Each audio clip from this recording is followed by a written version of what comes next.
Alright, so I'm back. After a long winter of not doing anything, just working, saving money, I didn't touch this thing at all.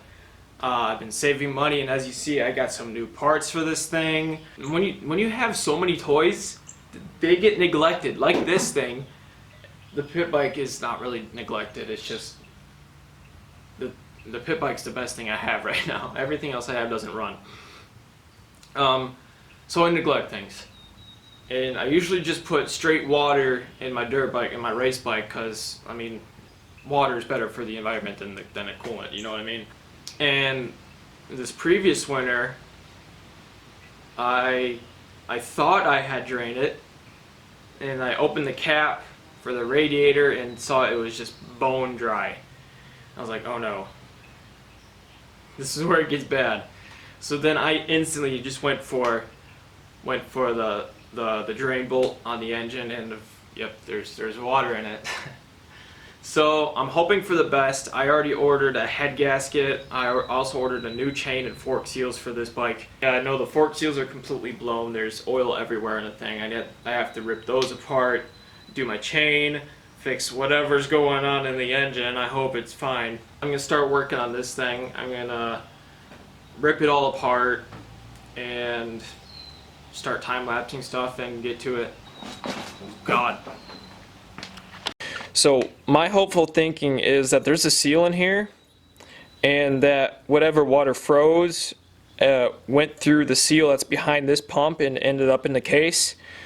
Worst comes to worst, I have to pop the head off, but I think what I'm going to do is just start taking off this clutch cover.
So Calvin, besides this thing overheating, how's it treating you?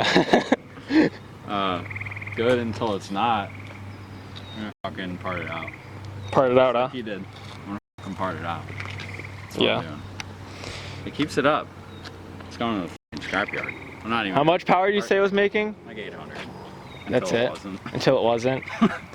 First pump gas, single in-tank fuel pump. Single intake. Stock location. First you were having trans problems, now you're just having engine problems. Well, I didn't really have trans problems, but it was more of like a take it out before I break it type shit. I thought it broke before. That's the one I'm selling you. Oh yeah, 2 years ago I used to break T5s, but everyone breaks T5s. Oh, okay, T5s. Cool, man. Turbo for the win.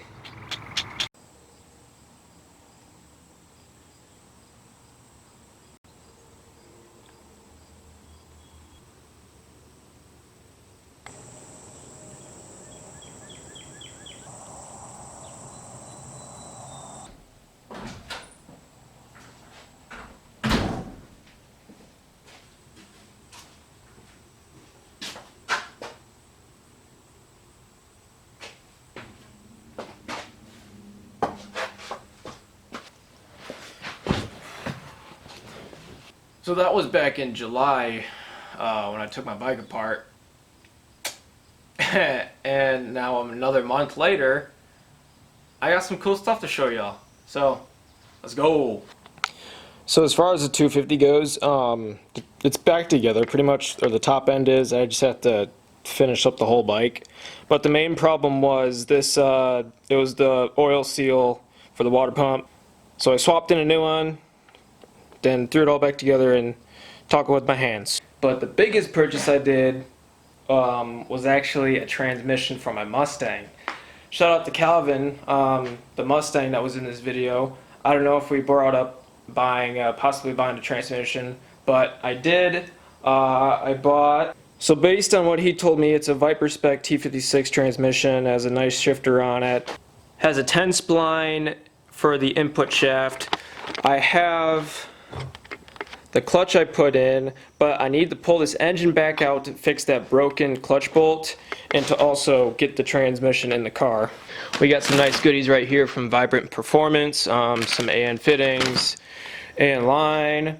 For my fuel cell that is also in that box, my Holley fuel pump. This is my transmission cross member. This is actually my Dakota Digital Dash. This is a battery box to move the battery to the back. I thought about leaving the battery in the front, but it was too much work to make my own battery tray for it. Plus, I plan on cutting the whole front end off anyway to do a whole tubular setup. So it's just quickest and easiest to do the battery in the back. Cold case radiator and fan setup. I got my headman headers. Still have a ton of work to do in the back. It is too hot in this barn right now. I don't know if you can tell by the glaze of sweat in here, but it's just been muggy. It's been thunderstorms and everything. So anyway, 250's on hold. We got a lot to do with the Mustang, but it's just way too hot. We're gonna wait for another day where it's kind of cooler and we can get shit going. So next to the firecrackers and bottle rockets like every barn rat should have in their barn, I picked up this aluminum drive shaft from Calvin as well. Again, thanks man. Alright, day 2. Lock cooler, bay door open, transmission, Fox body, stuff, a lot of sheet metal work, less talk, more work. Pretty much the bulk of what I'll be doing is grinding all those welds flat and make sure this whole seam is solid. Same with the other side, filling that. I'm gonna have to cut all that out and fill it in with new metal. Cut the rest of this out and pretty much get all the trunk done so I can start fitting my battery box and the fuel cell.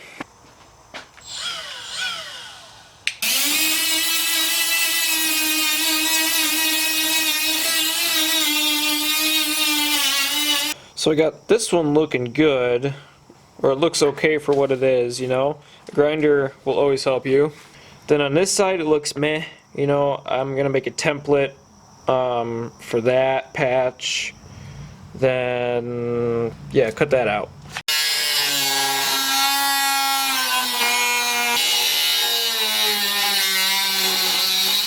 So there's a seam weld right here that I'm gonna try and chase, just to make it a little bit easier.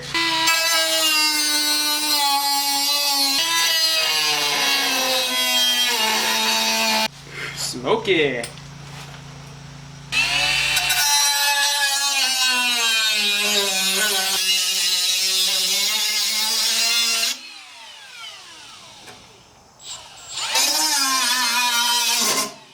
Woo!